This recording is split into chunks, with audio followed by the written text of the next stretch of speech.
please join me in supporting public television. State Circle is made by MPT to serve all of our diverse communities and is made possible by the generous support of our members. Thank you. Stronger gun control proposed nationally and in Maryland. It takes, mass killings and people dying for legislators to step up and finally get the job done. Legislating in the fast lane. A lot of times you'll see people cut across two lanes very erratically, and that's a very dangerous maneuver. And how much is too much for the really big Amazon purchase? I'm not signing a blank check, but I'm on the team. Connecting Marylanders to their government. This is State Circle.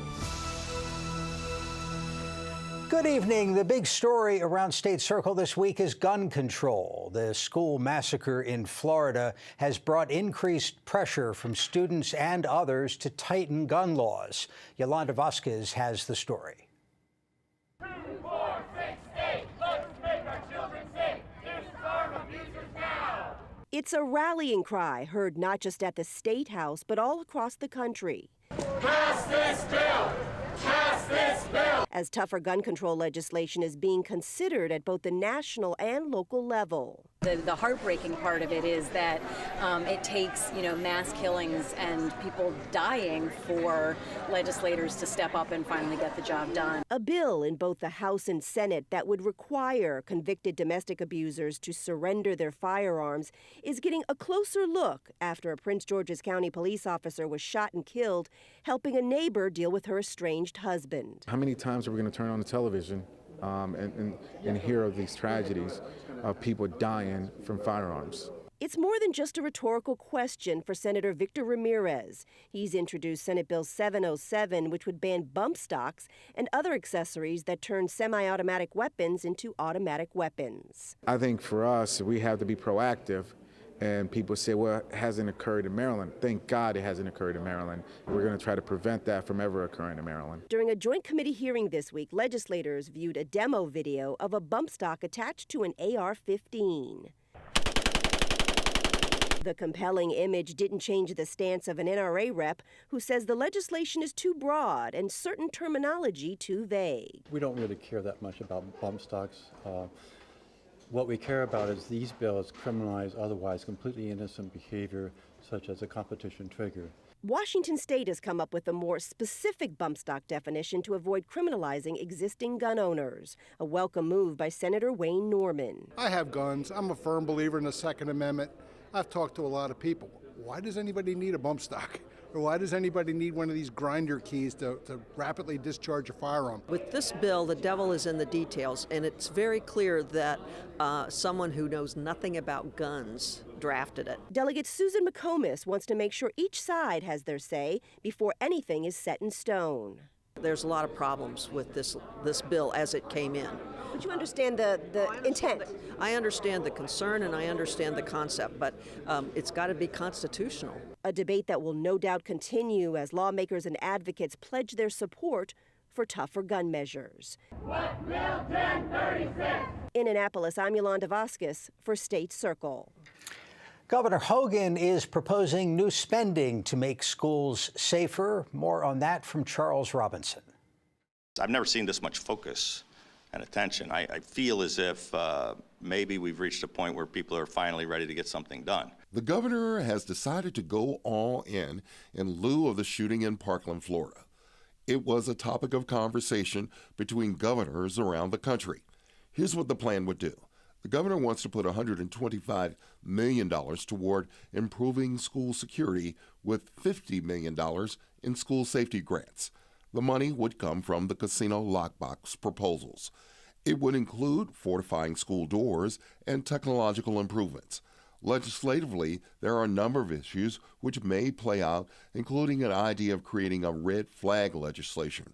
This would allow the police to confiscate guns from individuals with mental health illness and those under protective orders from the courts. There's no question that we have that need for greater security, and I appreciate the governor looking in that direction, but we leave a lot of these decisions also to the school systems and the best way they think to handle security and the best way they want to handle other of their funding priorities. And we've had some challenges with the governor over the years of not funding a lot of the educational priorities that would get us to not having these school shootings. Hogan says he will implement an executive order to create an immediate action plan for all school districts regarding an active shooter.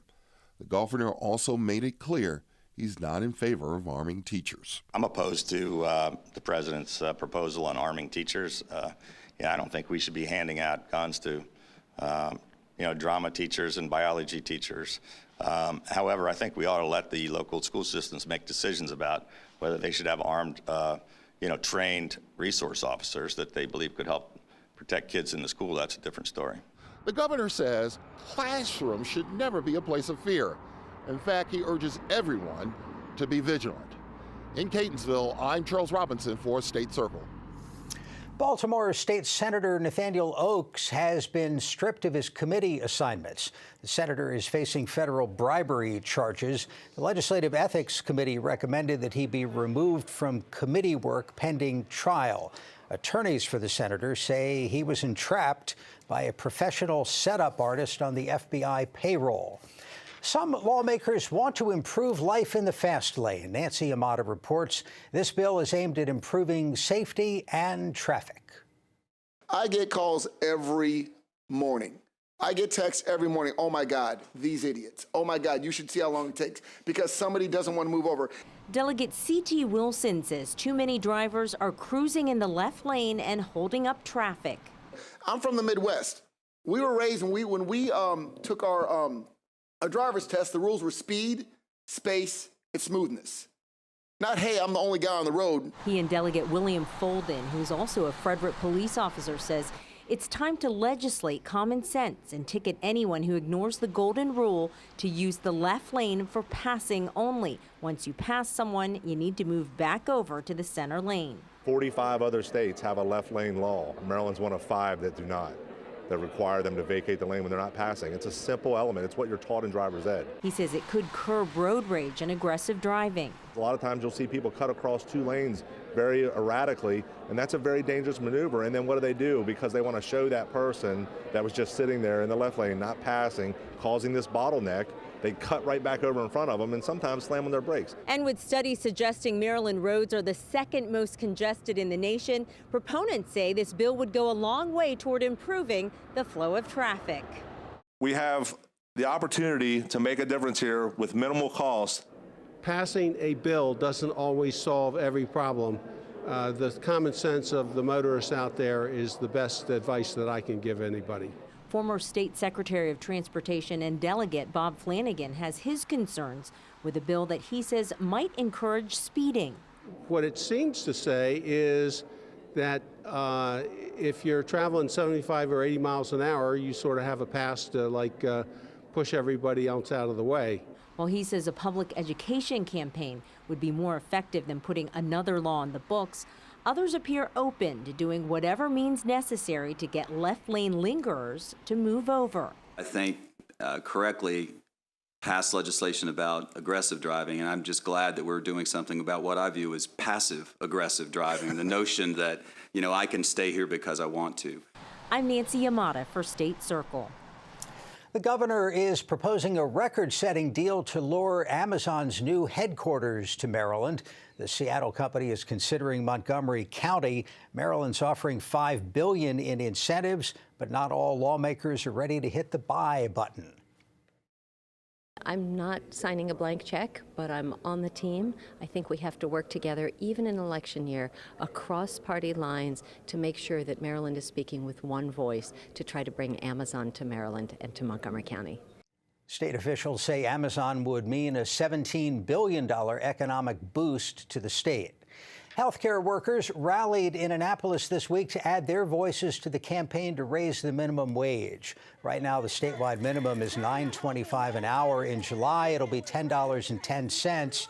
Some lawmakers with union support want it to be $15 by 2023. They are unable to pay for medication. They are unable to take time off of work to care for themselves, and it's because they are working multiple jobs and deserve more than what they are currently getting right now. The Maryland Chamber of Commerce is against the measure, saying it would threaten jobs and also hurt small business. And joining us for this week's Annapolis Faceoff are Delegate Vanessa Atterbury, a Democrat from Howard County, and Delegate Deborah Ray, a Republican from St. Mary's County. Thanks to both of you for being with us. Thanks for having us. Appreciate it. Delegate Ray, you're sponsoring or co-sponsoring a bill on teachers and guns. What would that do? Well, first, Jeff, thank you so much for having us here. Really appreciate it, especially giving us the opportunity to talk about this important legislation. So what the bill does is allow the school boards to allow school employees to carry firearms in order to provide protection to the students. So it's enabling legislation. And, we have a lot of different school employees. It's just not teachers. So, it could be the janitor, it could be the cafeteria worker, even the secretary administrative worker. And it would allow them to carry a firearm in order to provide more protection to the students in the school. Now, why would that make the school safer? How do you see some unfortunate incident playing out? Well, with the unfortunate event in Florida, it's quite clear. That school only had one resource officer who did have a firearm. And unfortunately, he was not at that specific location where the incident happened. I believe he was outside the school. So one resource officer with a firearm is good, but a few more people who know how to react to situations, to a crisis issue, can better help contain or even stop an active shooter. Delegate so Atterbury, we know a good guy with a gun always stops a bad guy with a gun. Delegate Atterbury, how do you see it? Well, I'm going to have to disagree with my good friend Deb Ray here. Delegate Ray and I are on opposite sides of the aisle. We agree sometimes. We disagree most of the time, but we do agree sometimes. This is one of those times where we disagree. I think this is a situation where you cannot arm folks who are not trained on how to properly use a weapon and who are not trained on how to use that weapon in high, intense pressure situations. Teachers, janitors, I understand, resource officers, actual trained police who might be in schools, but not teachers. They are there to teach, to mold young minds. They're not there to pull out guns. And in a high pressure, intense situation where there will be kids and children running all over the place, they might accidentally shoot someone. Well, the training, the bill specifically says they have to meet the requirements of the state law to be able to carry. And right now, that's 20 hours of training. The bill does not prohibit school boards to require more training. 20 hours so I of agree, training. more training. Training is great. And having been in the Air Force and being part of units that had quick reaction forces, training together as a team is always better than one person on their own. You know what? Delegate Ray just brought up a good point. I just read an article by a former Marine who is a school teacher, not in the state of Maryland, I forget what state, but it was in the Time and in some other news articles. And she said that is the worst possible thing that you could do is have someone who even has been trained in a school system with all these children. So many accidents could happen, so many things that you do not anticipate when you are dealing with high school students, with middle school students, with kindergarten students. I'm a mom of 3 young kids, ages 6, 4, and 3, and there is no possible way I want them in a school with a weapon. And see, I was reading an article the other day where in an elementary school, let me finish, in an elementary school where the teacher who carried the weapon, she wasn't supposed to have it, she left the magazine on the porcelain of the toilet, and a young child went in. She just forgot. We don't want our kids having to deal with that. We just don't. Well, I think the training is really where that'll all come in and take place. I'm a mother of 2, and just the other day there was an incident at our high school where my daughter goes to, and the police reacted correctly, which was great. And there are many other things we can do to make our schools a hard target versus a soft target. But by arming more people in the schools and putting that sign out front, it's a deterrent. and it's a right for self-defense. You know, if there's a person coming down the hallway, I want to have somebody in there ready to take on that person. And if that teacher is going to be the last self-defense, that last step of protecting my child, then I want that teacher to be able to protect my child let me in every ask way you, possible. just from your perspective, what could we do to make all of our schools safer? Well, that's a good question, and I just want to point something else. As an African American woman, here's something else. You know, what happens when the police come in and you have an African American or another person of color who has a weapon, who is the teacher, who is the janitor, who works at the school lunch counter, and they have a gun and they're trying to stop a shooter. The police come in and assume they're the bad guy, and the next thing you know, they get shot. I'm worried about that. I can't believe we're bringing race into this. I'm worried. It's a fact that I have to live in. It's a fact that I have to raise my 2 African American boys in, and we talk about that at our house. We just do. My grandmother's a retired sheriff in the Wayne County in Michigan State, sergeant. But it's just a fact of life that I have to live in. But you know what we can do is make sure that we keep guns out of our schools. We can focus on mental health. We can focus on keeping our schools safe. We can focus on why is it that all of a sudden, this didn't happen when I was growing up, and I'm sure it didn't happen when Delegate Ray was growing up. The first reaction kids had wasn't, you know, I'm depressed, let me go and get a gun and shoot up a school. That was not a thing. Right. And so why is it that young minds think that way? What is it in our society, and how can we help them? And we had a good piece of legislation in yesterday that is being brought forth, red flag law, where you can get, it's kind of akin to a protective order, where you can get emergency legislation if you think that someone could possibly be a harm to themselves or others, and immediately go before a court. Delegate Atterbury, Delegate Ray, thank you very much. We appreciate your time. Thank you, Jeff. And we're back with the political roundtable right after this.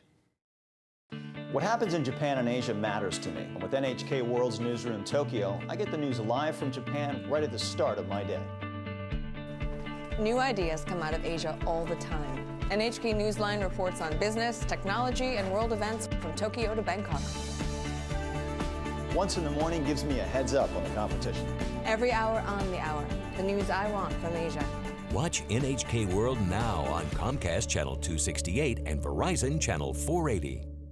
Are you turning 70 and a half this year? If so, you generally have to start spending down your retirement account. Even the minimum distribution can place you in a sticky situation. Luckily, you can now use your IRA to make tax-free gifts. Gifts up to $100,000 will never count as income, but always make a difference. That's icing on the cake. Make your gift for this year before December 31st. Visit mpt.org/support. This is a box that showed you a world beyond your own. It was just a box, but the world has changed, and so have we. And now the box can be almost any size or shape. And you decide what you want to explore. Anytime, any place. Break out of the box with PBS.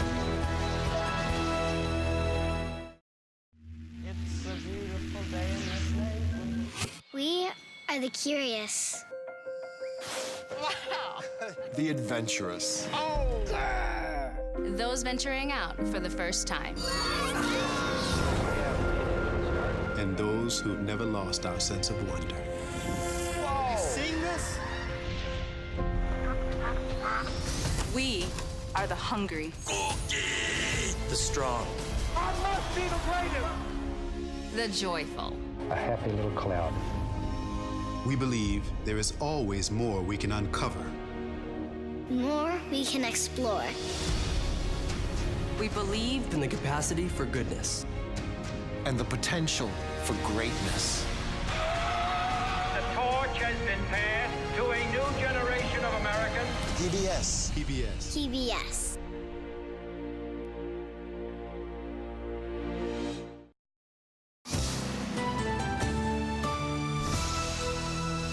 And joining us now from Annapolis, Erin Cox, the State House Bureau Chief for the Baltimore Sun. Erin, thank you for being with us.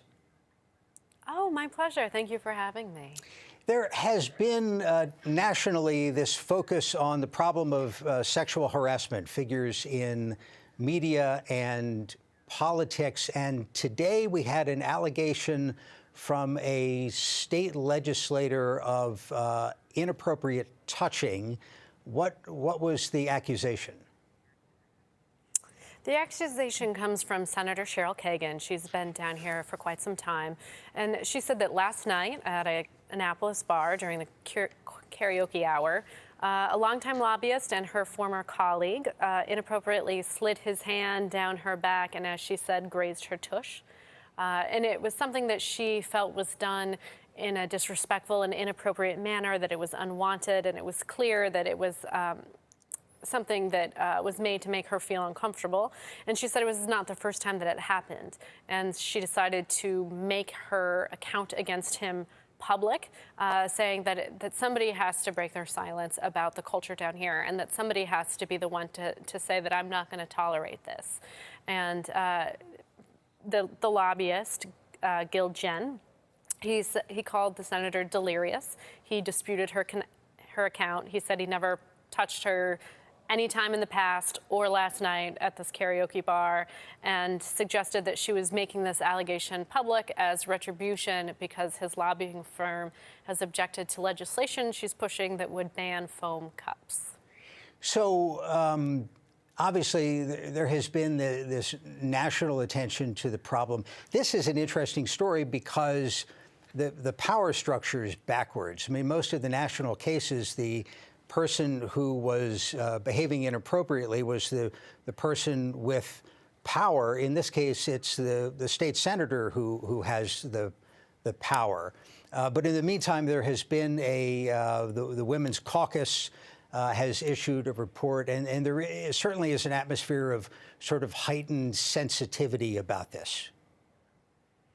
Right, that a lot of women who have been in the legislature for a long time are interested, are having conversations that they've never had publicly before, where they talk about not just anonymous allegations of sexual harassment, but instances in which women felt disrespected or boundaries crossed, or that they weren't treated with the respect that they were due. And that's kind of part of the behind-the-scenes conversation that's been going down here over the last several months about the culture of this place and how people feel like they're treated. The Women's Caucus interviewed a number of current staffers, former staffers, lawmakers, lobbyists, both current and former, all women. And they put out this report about a week and a half ago, almost 2 weeks now, that kind of detailed several anonymous accusations or anonymous accounts of what it's like to be a woman down here. Perplexingly, a few days later, almost all of the women in the General Assembly signed a letter saying that report went a little bit too far in describing that atmosphere as a frat house. And they released this open letter to the press that the Senate president read across the floor, saying that the report by the Women's Caucus overstated what the atmosphere and the climate is like in the General Assembly right now. So there's a lot of conversations happening behind the scenes. Part of it are kind of seeping out into the public sphere. But at the end of the day, you have this widespread awareness of an issue that just wasn't spoken about before the Me Too movement. More to come on this. Let's talk about politics. The filing deadline was this week to get on the ballot for the 2018 election. Really no big surprises at the deadline. The governor's race, the big crowd on the Democratic side is as it was, and no opponent for Peter Franchot running for re-election as comptroller. Anything else stand out to you? I mean, it's like you said, the thing that stood out to me is that we continue to have this very crowded, very busy 7-way primary for governor. And it's not that we have 2 or 3 credible candidates and a couple of also-rans. That 5 of these candidates have raised over $1 million. That we have people with pretty, they're polling pretty low because they have low name recognition, but the resumes of each of these people who have put themselves forward to be the next governor, these are all credible people. So I think on some level I'm a little surprised that we still have a race that's quite this crowded. The other thing that I thought was interesting is there's a couple of state legislature races in the city, and that are going to have 7 or 8 people vying for just a couple seats. And what that's creating, both in Baltimore City and across the state, is that you're going to see a lot of churn and a lot of turnover in the legislature, because you have sitting House members challenging senators. You have a lot of people who have decided not to come back, who've decided to not run for office again. So this is setting the stage for what is very likely to be a totally different General Assembly when they come back next year. Sort of surprised that in this Democratic race for governor, there wasn't any consolidation. There weren't any tickets formed with existing candidates. So we have, as you said, 7. They all have running mates, and frankly, very few of those people have been heard from in the public sphere for long. Right. You know, it's very interesting that a lot of these people have gotten into the race because they think they have something to offer and they want to be governor, not necessarily a lot of times in the past where you had establishment politicians and people would kind of jockey behind the scenes and figure out who has the best chance of winning, who should be next, who should get in line second. That's not happening. We only have a couple of those 7 people that you mentioned that have held public office. The rest of them are outsiders. They're people who have worked for the federal government, who have worked in private industry, and not necessarily the types that would say, okay, I'll set my campaign aside to be your lieutenant governor, and then 8 years from now, you support me. Erin Cox of the Baltimore Sun. I apologize, we're out of time. We have to leave it there. Thank you so much. Thank you for watching State Circle, and have a good night.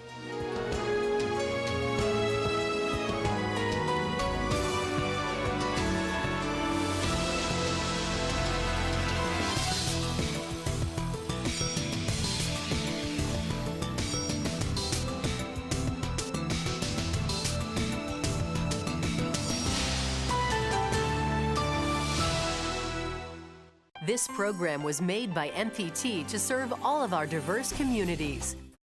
Artworks is MPT's weekly on-air arts salon. My motivation is a very personal one. Get the insider track on artists from across the country and the world. Our artists are an eclectic group of creative minds. Discover our area's diverse artists, musicians, and writers. Our village was a repository of dreams. Join Rhea Fiken and her local co-hosts every week on Artworks.